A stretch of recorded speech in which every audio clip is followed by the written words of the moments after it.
Well, come on in, students. Sign in at the door. Ring the bell.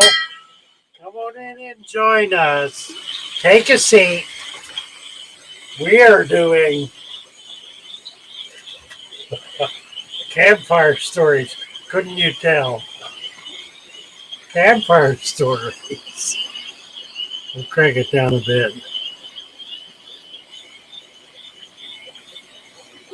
Oh dear. Nice to see you all. Great to have everybody here and happy and excited to be here. And how do I get where I need to go? I know. Right there. I'm trying to find a flawless, smooth transition for the mornings. No. I thought you might enjoy right there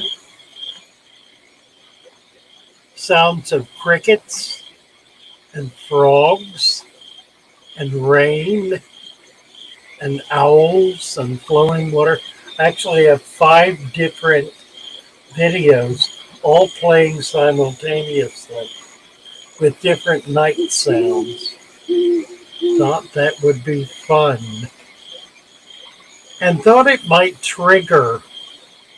maybe trigger a story. Let's see who's here. David Skippett. Hello, David. A high-tech tank question.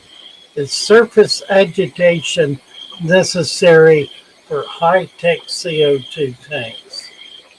I do not have a clue. High-tech CO2. I don't have high-tech CO2. I've never had high-tech CO2. So I don't know whether it takes surface agitation.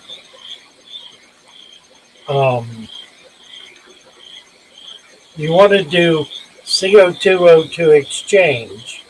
Probably surface agitation would create current. In order to achieve surface agitation, you have to have current. You have to have water moving. Current increases CO2O2 exchange. So you are gassing off whatever CO2 you're putting in there with surface agitation.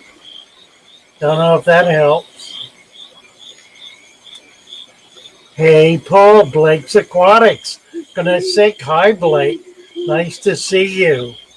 Blake is in Aussie land from the nation of Oz. Bite aboard. Hello, Bite aboard. Nice to see you. James.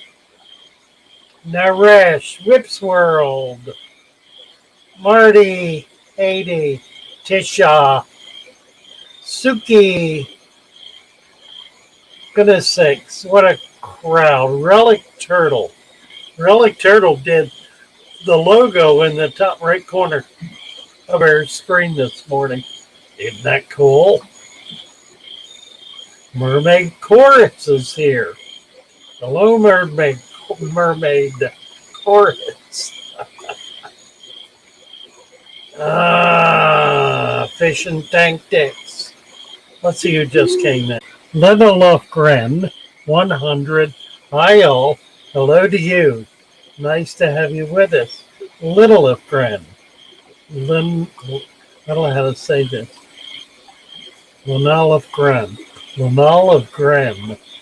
Okay. All right. Chevy Fish. Hi, Chevy Fish. Oh, dear. Chevy Fish is saying the owl is very distracting. All right, tell you what. We'll crank it down. How's that? Is that better? Roman Chirac hears mourning doves cooing.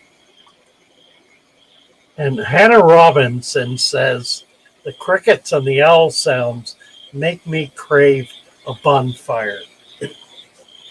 Well, I tell you, that is exactly the image that it struck for me.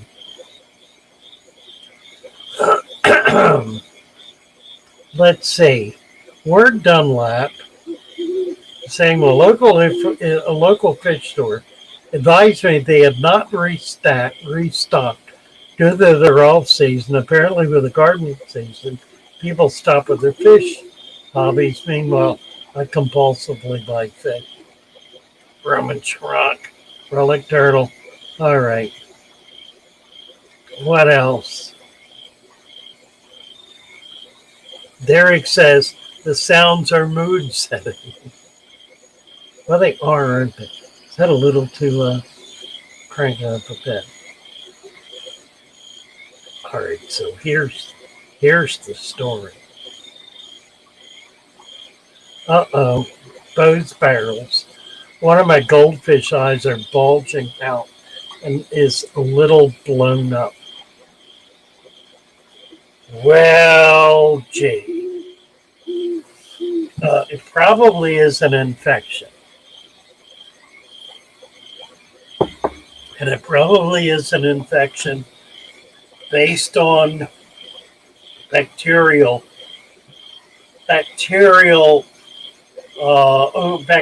overwhelming your tank. A series of issues are involved in that. The primary one of which is overfeeding. Now, reducing feeding is not going to cure this. You need to cure it. My suggestion is to remove the fish, put it in a hospital tank. You can use a bowl, something large, depending on its size, and put a little Epsom salts in. And by little, I mean a teaspoon per 5 gallons. Kind of work that down. Quarter of a teaspoon for a gallon. You want to control the bacteria. What the salt will do is slow the fish's metabolism down and give it a chance to fight off the infection. You can use treatment. If after 2 days that has not improved it, then you may need some kind of treatment. An antibacterial will do, of which there are many varieties, including dyes like methylene blue, malachite green, and the like. I would suggest doing that. I would also suggest getting your tank cleaned up. Boy, I'm itchy this morning. I think it's all the bugs. I'm fighting off mosquitoes. You ever sit around a campfire and fight off the mosquitoes? Yeah, it feels like it does. Clean up your tank. What you want to do is do a general siphon of any mold laying in the bottom, and then start feeding 1/5 of what you're feeding now. Which means if you're feeding 5 times a day, go down to 1. If you're feeding 1 time a day, go down to twice a week. Reduce the amount you're feeding by to 1/5. Cut out 4/5 of what you're feeding. In other words, reduce the amount of biological matter you're putting in that tank substantially, because you have a substantial problem and the tank is not able to deal with it all. And so there's a bacteria bloom. And the bacteria bloom is an attempt to break down all the excess waste that's in there. Now, this doesn't mean the fish are not eating it. They may very well be eating it. Overfeeding does not mean you're putting more food in than the fish can eat. I mean, it may mean that, but it doesn't mean that necessarily. You know, it more to the point means that you've got more more biomass, more biological material going into the tank than the system, the biology of the system can handle. You're overloading the system. So there are a couple of solutions for that. The basic one, of course, is to substantially reduce the amount of food you're putting in the tank. But beyond that, you need to increase the biodiversity in the tank. And you do that in a number of ways. Bring in plants, buy plants and bring them in. If you have a friend who has a fish tank, ask him for a little bit of this sand or gravel. Put that in there. That'll bring some other kinds of bacteria in. When you walk around the park, scoop up a little bit of mud from the bottom. Just a tablespoonful, a little bit. Put that in the tank. You want to increase the biodiversity, which will increase the strength and the integrity of this system and its ability to be able to manage the biomass that's in the tank. It also will stabilize your aquarium. It'll give it a broader spectrum of bacteria and other microscopic life that will allow it to stabilize. Increase biodiversity in order to stabilize your environment. Never heard that one before, did you? Well, it's true. Boys and girls, it's true. You have to increase the biodiversity in your aquarium in order to achieve genuine stability. Now, I don't know what you have for a substrate, and I will not assume that you have an inch of dirt and 2 inches of sand. I will assume you have gravel. So if you have gravel, add an inch or 2 of sand. That's all you need to do. You can buy washed sand. You can rinse it yourself. Since you're going to be pouring it through the water column, you want it to be clean. You don't want a lot of dust making your water look cloudy. Pour the sand in. Just pour it in. Pour it in. Let it kind of settle in. It will sift down into the gravel and it'll rise up above it. You want it at least 1 inch above the level of the gravel. Just do that much. You don't need to do more. You don't need to break everything down and start over. Just add sand to it. It will create a solid substrate that will be able to handle biomass. It'll be able to handle bioload. Gravel alone can't do it unless it's enormously deep. And it's not likely it will be deep enough in your tank. So add sand. The idea is to slow down that flow of water going through the substrate. Slow it way down. Slow it down to the point where it moves through the water column at the speed of the cilia on the microscopic life in there that's moving it, creating that level of current. Do that, and that'll be better. Blake's Aquatics has a birthday. Happy birthday, Blake. Brad Hobbies. Hello, Brad. David Fellows. Hello, David Fellows. Kelly Lofgren. Hello, Kelly. Kelly. Which plants do you have or recommend for roots in the tank? I have peace lily. Yeah, peace lily. I don't know.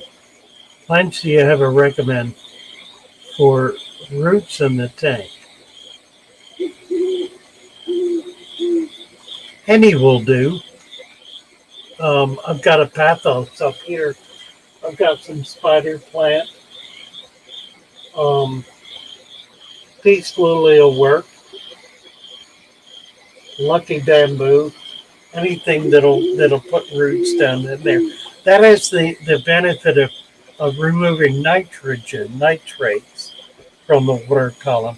Generally, it's done in systems where there's not an adequate substrate, where essentially all of the biological material is in the water column. The benefit of a deep substrate is that it precipitates out all of that material down into the substrate, removing it from the water column, causing the water column to be much less thick with proteins and nitrates and the like. Relic turtle. I used a tablespoon of aquarium salt on a rounded measuring spoon with no change after a couple of days. You might want more water changes and erythromycin or Pimifix and Melifix. Erythromycin's good. Pimifix and Melifix are not much good than their odor. They're a mild disinfectant. But that's generally good advice, relic turtle. Bow's barrels feeds about every 3 days. It may be that just pulling them out and giving them, fresh water is going to resolve the problem. If it's just beginning, there's a good chance you can catch it. What is your substrate, Bow's barrels? That may be the real issue. Morgan Frelick. Hello, Morgan. Nice to see you. Let's see. Emily Stevens.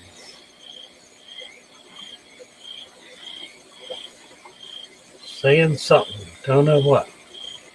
Must be me then. I don't know. Florida Fish Rescue is here.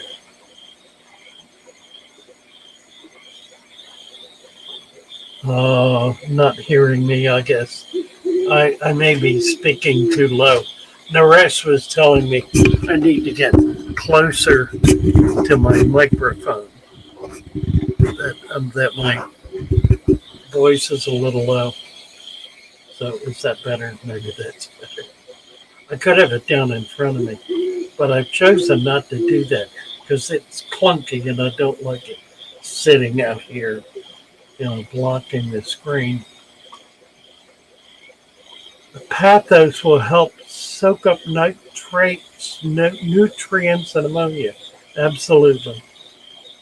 Absolutely. What else? Derek Thompson. Hello, Derek.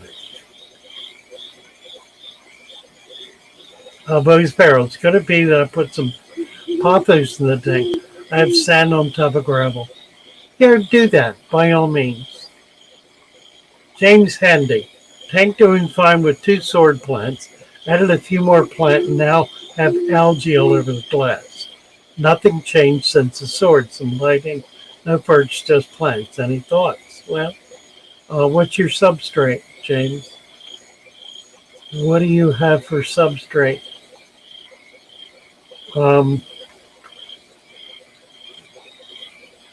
Algae all over the glass. Well, get a couple of snails, slow down on feeding, make sure your substrate is able to handle the bioload of the tank.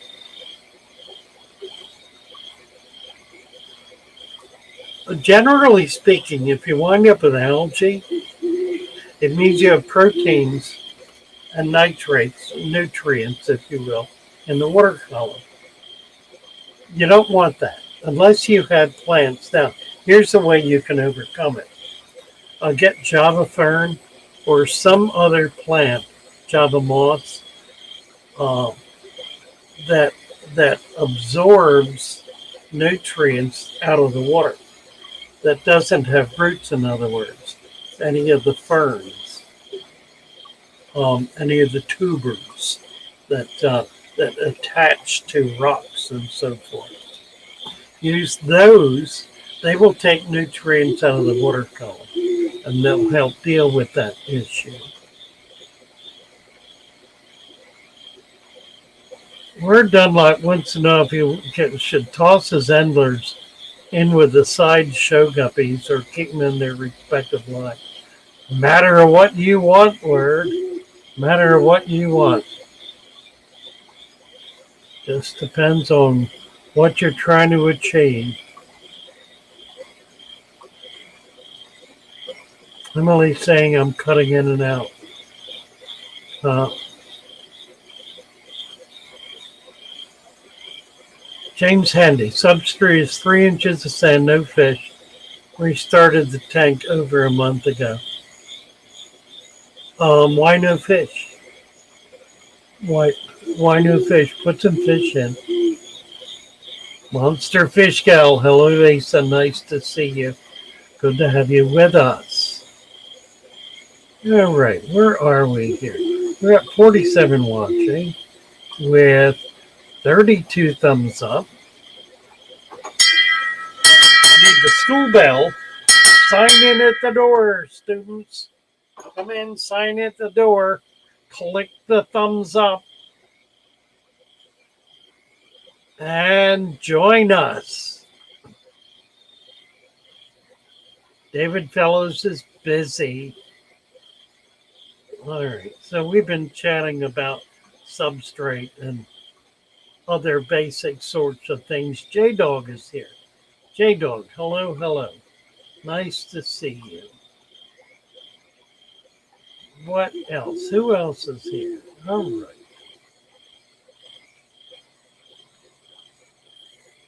Deborah Lewis. Hello, Deborah Lewis. Nice to see you with us.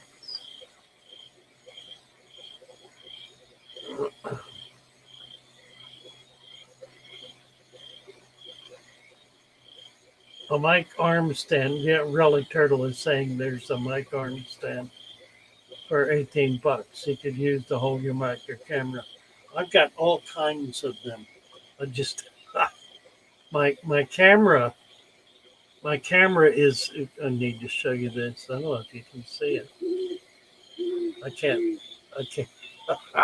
I can't show it to you because the camera is on it. Here, I'll show you. I have the camera perched on the edge of a wine glass. It's just the right height and it works well. And if I don't get too rambunctious.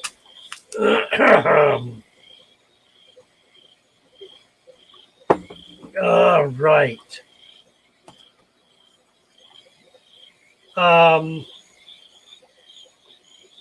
The crickets and the frogs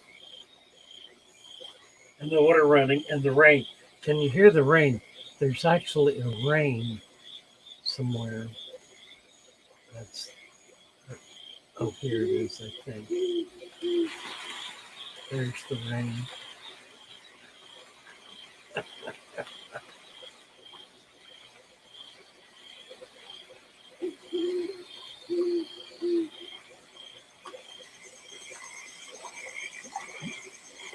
Spring peepers. Hylo-crucifer.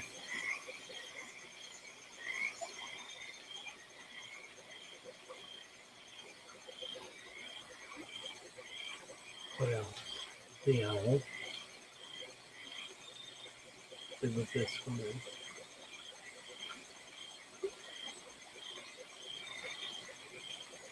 The horn. Oh, that's what we've been missing.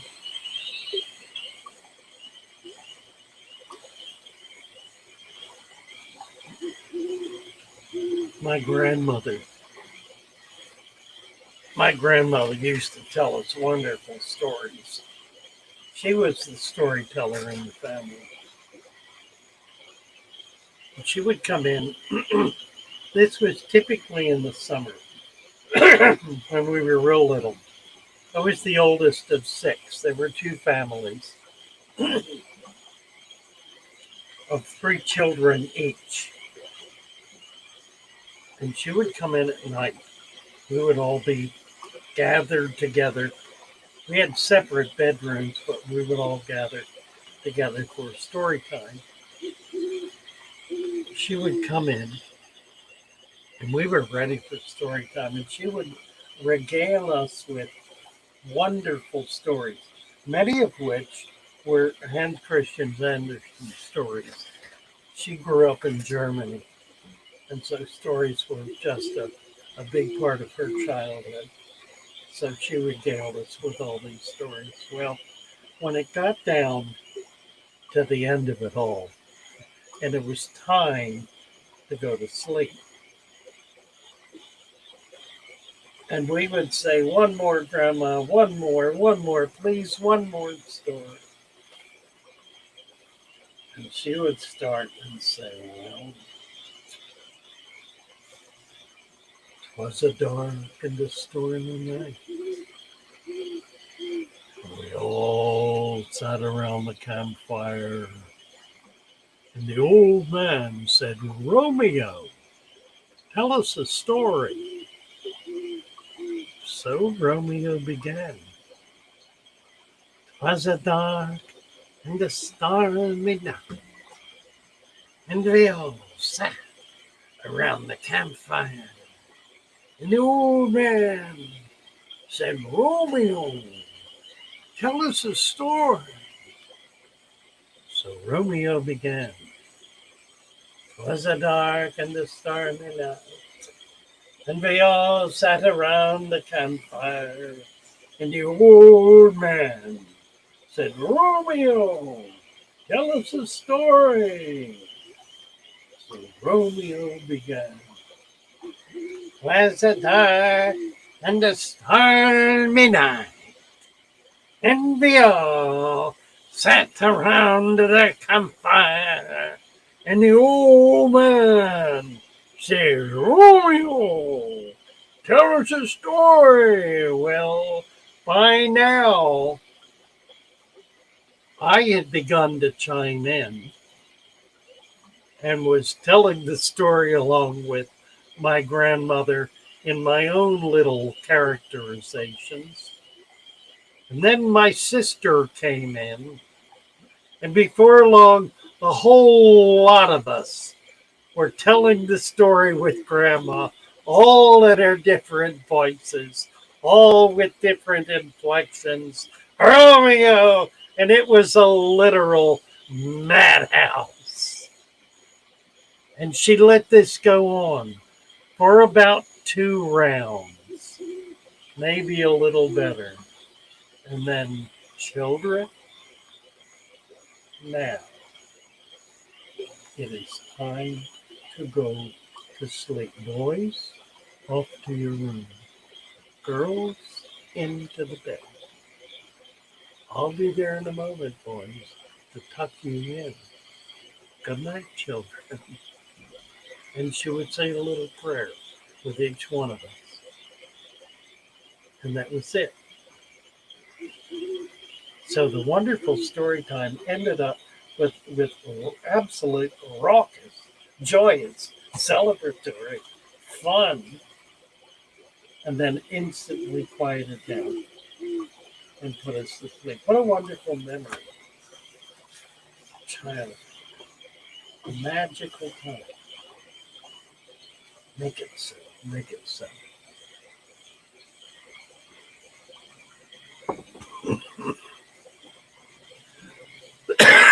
Oh, oh dear. Oh, that went down the wrong pipe. Mercy. Oh, oh. Word Dunlap is suggesting that we consult with a mortician when mixing quinine. Where did that come from? Oh, oh. Hey. Talking about noisy air pumps. How do I get this algae that's on my Amazon sword to come off if it's growing? Joshua, if you have algae growing, we're going to turn you blue, Joshua. Welcome. Joshua Landers. If you have algae growing on the leaves of your Amazon sword, It's happening because the leaf is dying. It's an old sword, an old leaf. Amazon swords continuously produce new leaves from the center. They come out constantly. And the old leaves on the outside wear out. They get beat up, chewed up, wear out, eventually begin dying off. That's what that's when algae attacks them. So if you have that condition, just pluck, boy oh boy, pluck the root off.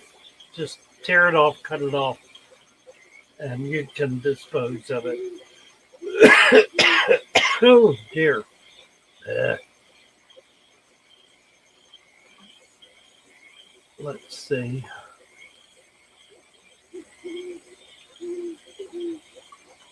Same tender. You can try wiping it off. Generally, it attaches right to the edge of the leaf, and that's it's really tough to get off. If it's on the leaf itself, then you can usually wipe that off. But if it's growing around on the edge of the leaf, it's down in there. You're not going to be able to get it to come off. But it's an old leaf, and don't worry about it. Why are we talking about quinine? Let's see. Deborah Lewis just dirted and sanded a new 40-gallon, waiting for a local fish store to open to get another air pump. I think my JoJo's will like the sand bottom, even though no underground plants now. It'll be ready. Wonderful. Sounds terrific, Deborah.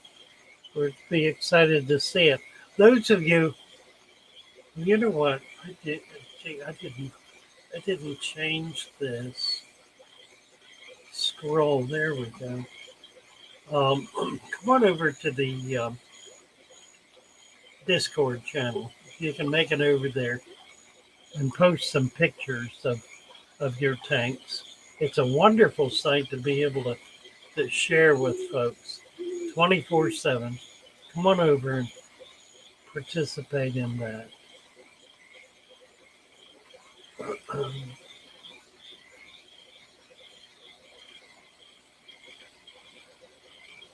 Um, Ran across a really interesting website. It's been around for a while.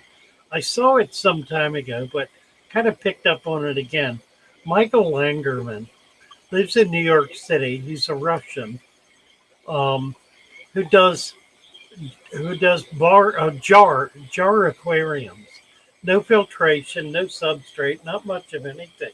Puts a plant in, but he collects um, from the local ponds in Central Park, and has all kinds of things living in the tanks. It's really fascinating, very interesting. He's got a pretty big channel. I think he has about 50,000 people on his channel. Michael Langerman. Let's see if I don't know if I can post the link or not. Yeah, I can. Here it is. Copy. Well, this is, yeah, I was catching his live stream yesterday, which I found really fun. He has Wild Sample Critters Live, a stream update. This, yeah, let's give you this link.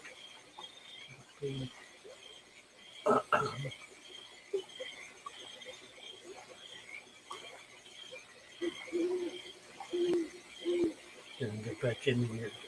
I can do it. I can do it here.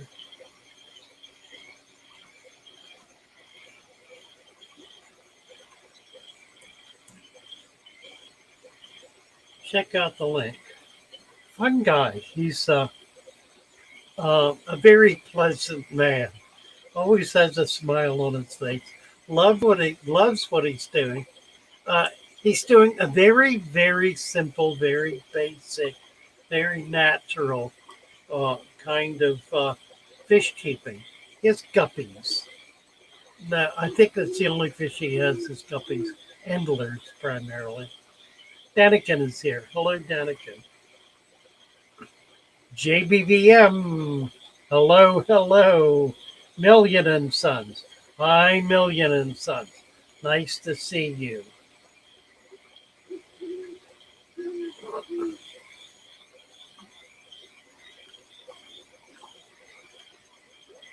Nick Gardner. Anyway, give him a look. Tell him Father Fish sent you.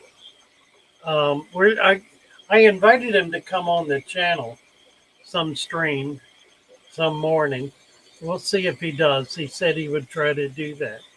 A fellow who just loves living in New York City and does nature things, lots of them in New York City. Fascinating. Really, really neat. Really Turtle said he has a 20-year-old ecosphere in a giant wine bottle. A lot of cool stuff. Life in Jars. It's a good channel. Yes, it is.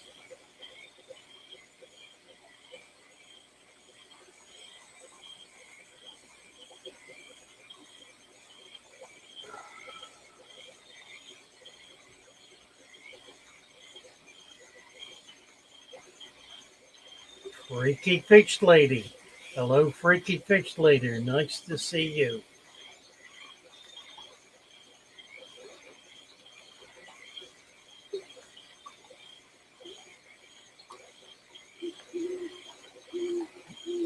Let's see what else we have going on here. RV Animal Rescues. Hello, hello.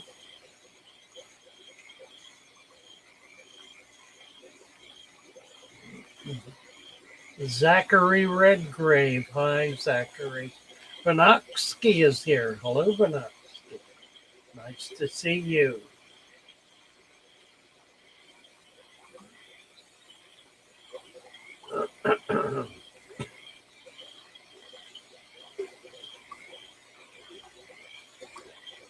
Baral. Hello, Baral.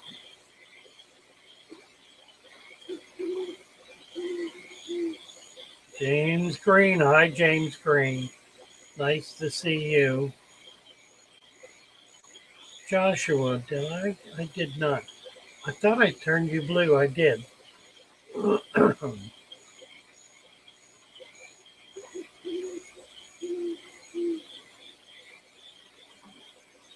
T-Bone.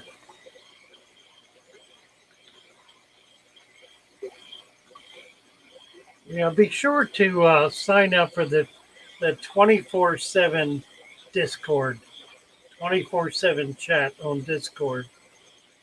It's becoming quite a sight. We have a number of moderators over there who are enormously helpful and supportive, very involved. Chevy Fish is there. She's one of our mods, one of our lead mods, actually. Just a really delightful site. Lots of pictures. Folks have figured out how to do longer videos. I've not figured that out, but a couple of our posters have, showing off their very nice aquariums, asking some pretty tough questions. We have a separate special channel for people who are having problems, typically health problems with their fish. We're able to get some specific help. Stephen, the biologist, stops by regularly, daily, to check. We have a channel set aside just for him for people to be able to reach him with issues that we can't deal with otherwise. So a lot of really cool things. Come on over, take a look, get involved. It's a lot of fun, very friendly and very supportive. On the Discord channel, Chevy Fish just posted the link. You can click on that and we'll get you in there. Hello, James Green, Herp Diversity. Good to see you, Zachary Redgrave, Ricky Fish Lady. I think I acknowledged a little earlier. the anti-NWO fish. Nice to see you. We're done left. Can limestone sand be added to live bearer tanks? My crushed coral is vanished, and I'm 2 towns away from more. Oh yeah, absolutely. Um, you want to go gently with this. You're gonna wind up with the Dead Sea if you keep throwing stuff in there to increase hardness. But limestone certainly works. Is it a dove or a pigeon? It is an owl. An owl, Terry. I'm playing background background nature sounds. I've got one, two, three, four, five background nature videos playing simultaneously. So you're hearing all kinds of things. You're hearing spring peepers, you're hearing crickets, owls, you're hearing rainwater, flowing water. I think those are the five. It's night sounds, no birds, except for the owl. The rest are all night sounds. Thought it would just create a different kind of feel. Zachary, talking about some of his fish still have ick very badly. Uh, he's saying my 40-gallon tetra first reacted by turning heat up 88, adding salt. Some of the fish lost their spots. Leave it up until they all disappear. The salt is not critical. What is critical is temperature. It is a cold water parasite. It will not survive in temperatures above 86 degrees. 88 degrees is wonderful for tetras. They love warm water. Put it up there, leave it up there until everything is clean. It will not take more than 48 hours. It happens really rather quickly. Just leave the temperature up. It'll work. Be a little patient. Give it a little time. If they don't have it too badly, they'll survive. If they have it too badly, they may not. But leave that temperature up.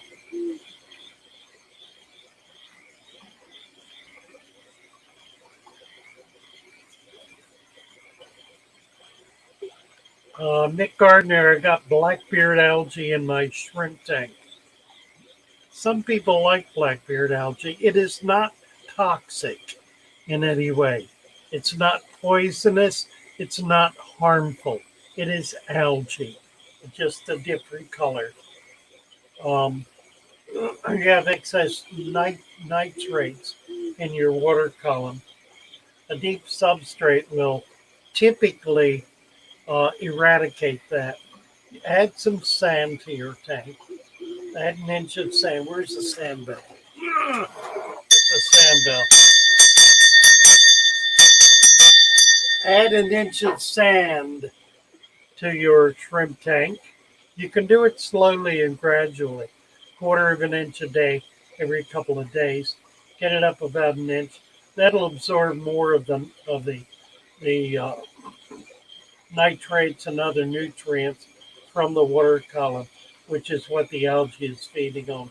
To get it down in there where it belongs. Zachary, does anyone else miss Father Fish's video when he was behind a super loud tank and having birds chirping all the time? You're poking fun at me, Zachary. I know it's true. With the blare, with the radio going, and the pump whistling, and the birds chiming in. Yeah, it was like being in a zoo, wasn't it? And I learned to talk loud. I finally got around to turning stuff off and turning it down and trying to control it a little bit, but I missed it. So I've got little background noises now, which I like. Try not to get carried away with it. Cerulean is saying, relic turtle, I'm pretty sure with ferns, the soil needs to stay moist all the time, not soggy, but moist. I have mine on basically the same watering schedule as my potted mini roses. Yep, that's right. Derek Thompson, having a massive die off, all guppy fry dead, 4 pregnant mothers dead, all with dead fry inside of them, 2-year platy dead, neon tetras are perfectly fine though. Thinking of a 70% water change. Yeah, I would, as a bare minimum. Odd that the neons did not die. That's peculiar. Curious, Derek. Lost all the live bears and not the tetras. It's usually the other way around. It's possible your tank became acidic. The pH plummeted. The neons might have less trouble with that, be able to adapt to it more easily. The live bears probably would not. Check your pH. And by all means, do a water change. You may not have adequate buffers in there if that's the case. Check the pH. Let us know what it is. Mick Gardner, who I've now lost. Oh dear.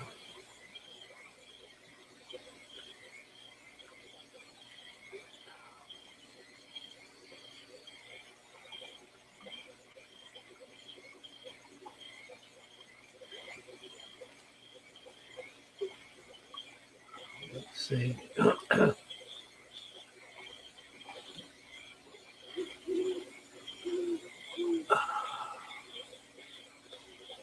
Relic Turtle says sleep noise for me is a jet engine or roaring fire.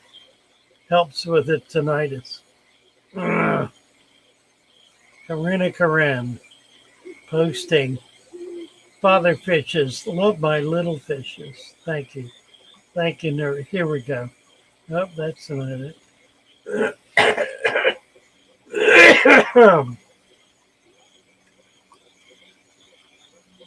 uh,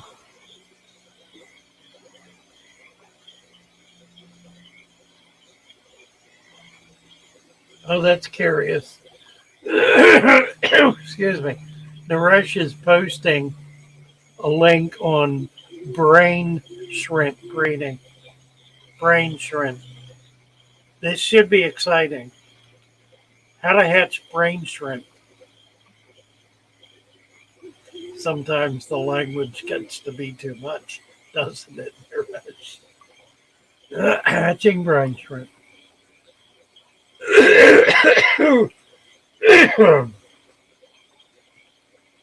Let's see. Callie Logren. Anyone else than me, when I got hooked to this hobby, I could not help starting to collect fish nicknames, like a plate with fish painted on it, origami fish, ceramic fish, paintings of fish, anything fish. Yeah, I think I've got a lot of it laying around here. All kind of fish motif things. Well, there's all of these little guys up here. There's the stained glass. These I like. These are two of my favorites. And they cool. Yeah, you're right. It becomes an addiction, doesn't it? This is the loud bird, Freaky Fish says. So long as they're not freeze-dried brain shrimp, says we're done left. Burrell. Don't know what he's referring to.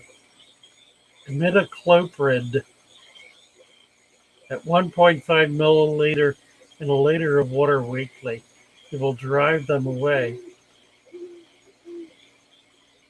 pH is 6, Derek Thompson. Just did that. Considering removing the driftwood. That's the only thing. Yeah, I think that's right. That nails it. You need more buffers in the water to hold it up. Put some baking soda in, calcium. Try to get some buffer material, crushed oyster shell, anything like that. T-Bone. T-Bone just gifted us with a $5 Aussie. There it is. Off to bed. Hope you have a good day and good weekend. Bye for now. Bye, T-Bone. Delighted to have you with us. Thank you so much for coming in.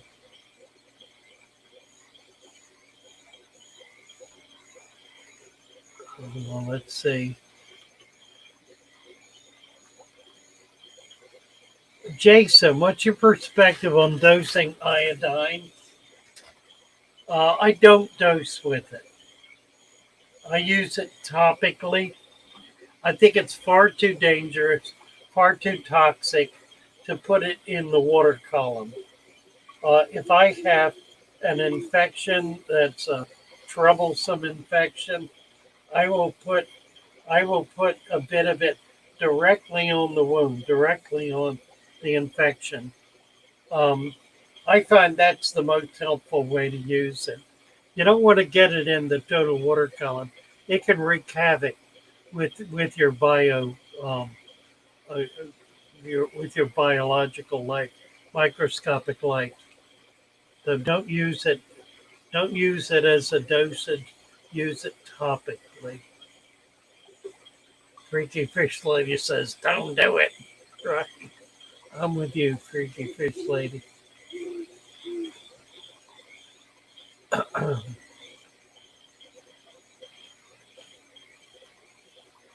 Let's see, 1021.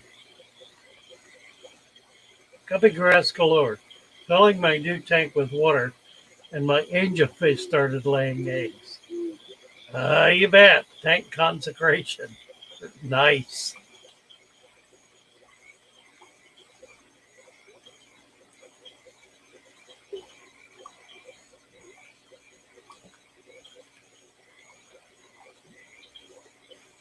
Iodine can grow bugs if it's too old. That's what they tell us at the hospital. I don't know. That's interesting. I don't know about that. It's widely used in salt water. Walrus, hello, hello. Yeah, I would not use iodine in salt water. You know, that would be potentially tragic. You could very easily kill any coral that are in there. Be highly susceptible to it.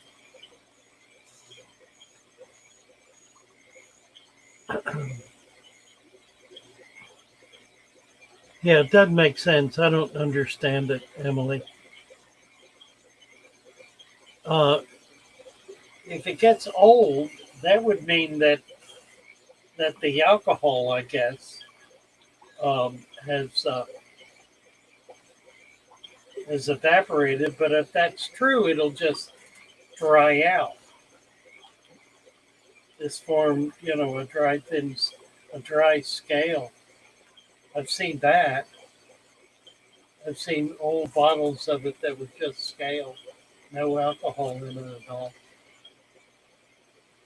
I don't know.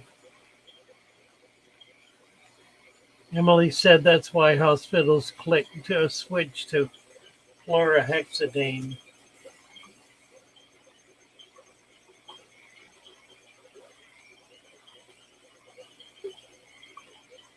The big box stores are sold out of 24-inch lids.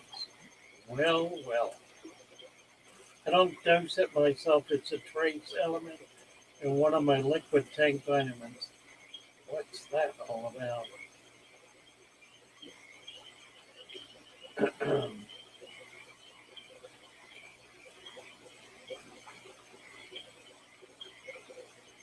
Legal research. Relic turtle use iodine and eye of newt to create human cooling. For the witches among us. Bubble, bubble, toil and trouble. We're done. The element iodine converts from a solid to a vapor without a liquid state.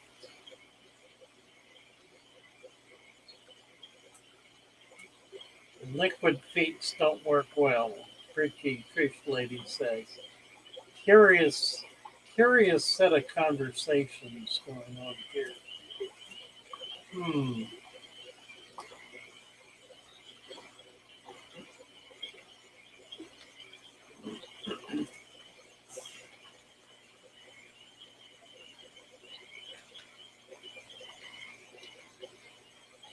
Emily says you don't want to use chlorhexidine on open wounds. Well, it's a wash. I mean, it's used to create a sterile environment. Like if you're going to do shots or surgery or make a suture or something, you put this on to clean all of the bacteria off.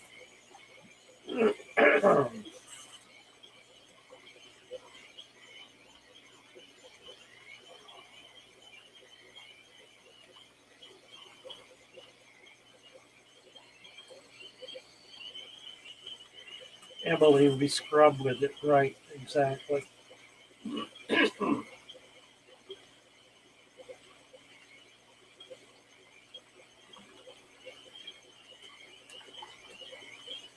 Oh, let's see.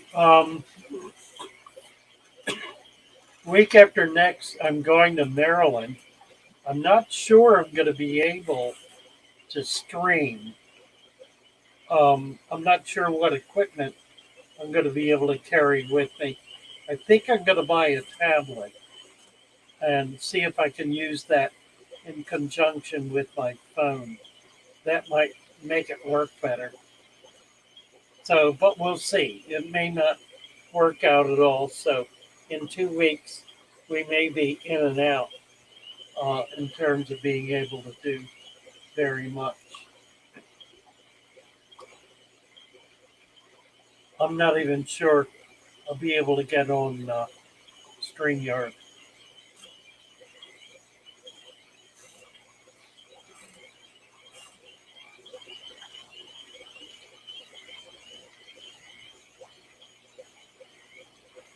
Oh, hello, Bruiser. Nice to see you, Bruiser.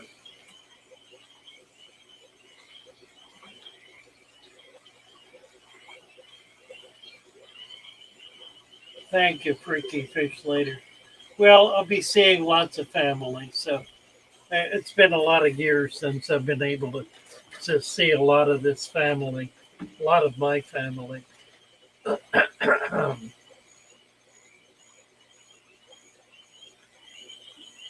Emily, on behalf of my husband, what should he do with his swamp tank? What should he do with his swamp tank? Put frogs in it? I don't know. Enjoy it.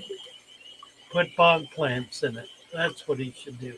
If he doesn't have bog plants in it, but he probably does, more bog plants. Relic Turtle API Complete Trace and Bionic Plus is what I use, and without them, my corals were not doing well at all.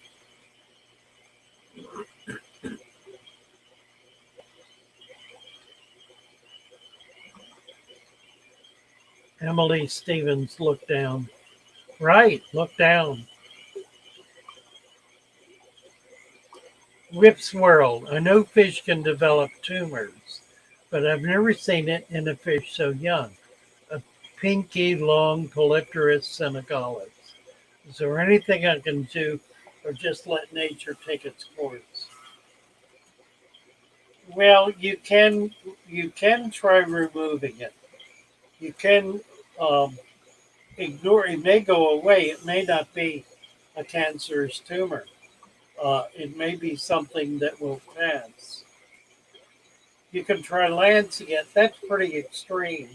And unless you can maintain a pretty sterile environment and then be able to seal the wound pretty carefully, you'll probably wind up killing the patient. Um, Polypterus senegalis, interesting. I've never seen a tumor on a Polypterus.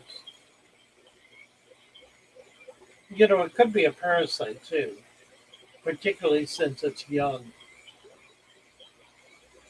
Keep an eye on it and see what it does. Uh, you can try you can try lancing it with a needle to see if it'll drain. That's not nearly as invasive, and generally, if you treat following it with some disinfectant, put the disinfectant on first, lance it, and then re-disinfect to prevent any bacteria from getting in the wound. If it's liquid, it'll drain.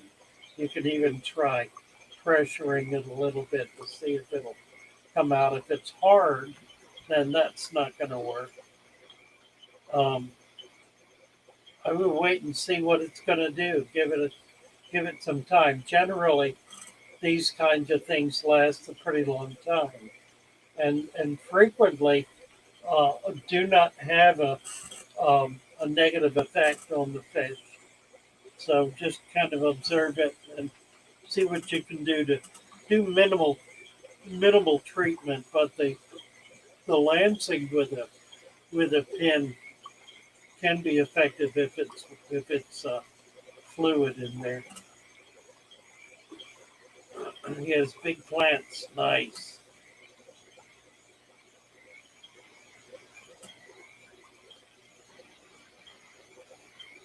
Yeah, I can do videos while I'm gone, and I may well do that. Water movement. I wouldn't even try to do water movement. There's no particular need to.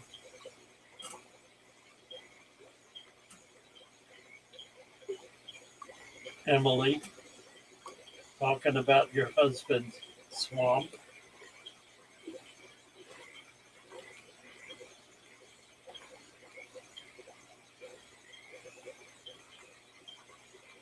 Everybody's going on about Joey. Yeah, Joey filled in the empty spaces, didn't she? Yeah, she was a joy. Absolutely. Take care, RB. A parasitic cyst could be. Freaky fish lady, I have a huge bullfrog in one of my ponds. He chooses to squish all of my water iris as his frog bed pet, even though there are 50 lily pads. And there maybe he likes the feel of it. I know. Frogs are funny critters. A big bullfrog. Well, that's nice. Water iris. Yeah, they probably feel better somehow. Funny stuff. Relic turtle, are you sure it's a tumor? It could be food in the tummy. My biker always had a lump after eating. Emily, now you're talking my language, Father Fish. Lancing, yes. Using a needle. That there are a lot, you can do that effectively without significant injury. Uh, I've never lost a fish by doing that kind of lancing. Or dandelion, palpate it, see if it moves or has well-defined margins. Yeah, if it's squishy, you can probably drain it. The swamp tank. Too cooly for schooly. Hello, hello. Chris Trapp. Hello, Chris. Nice to see you. Lancelot. Right, Lancelot. Funny stuff.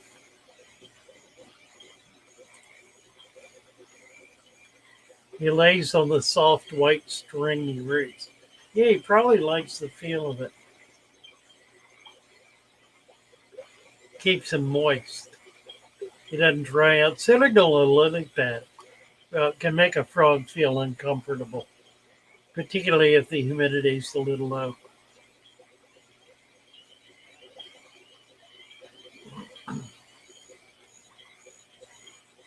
When toddlers, my brother and I were Dunlap, were told frogs had gold behind their eyes. We got gold fever and then found out the box of frog eyes. That's a terrible story, we're Dunlap. Terrible story. Goodness sake, shame on you. We're Dunlap. It gets a little weird, doesn't it? Just a little. Psychedelic hippocampus. Good morning, good morning. Right, agreed, freaky fish lady.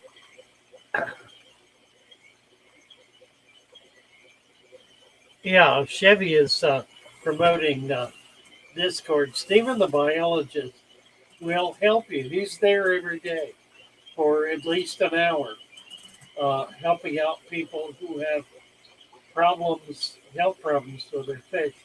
And she's got the link up again. So be sure to check it out. It's a great site, one you'll really enjoy.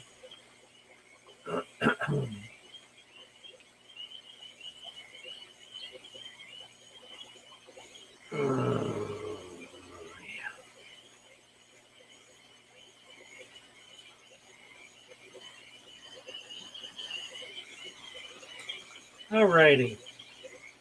We're kind of slowed down here. Whips. It doesn't move or shrink down between feedings. Thought it might have been a piece of gravel. That's not likely. Um, yeah, try feeling it. See what it feels like. A little hard to do. They don't like being out of water and they don't like being handled.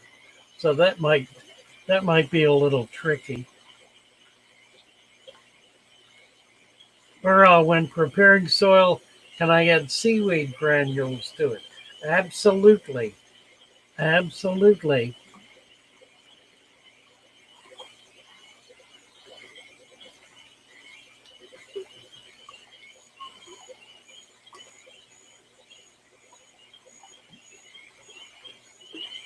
Alrighty. I think we're going to call it a day, guys. We're kind of running out of gas here. Kind of a slow Friday. Happy to be with you all. Nice to be here. I will be back on Monday. So we'll see you all then. Let me crank this up and see if I can find a little smooth jazz to take us away, sailing away.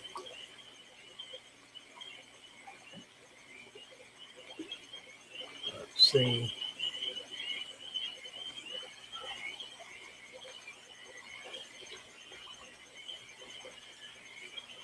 Bye bye, everybody. Nice to have you with us.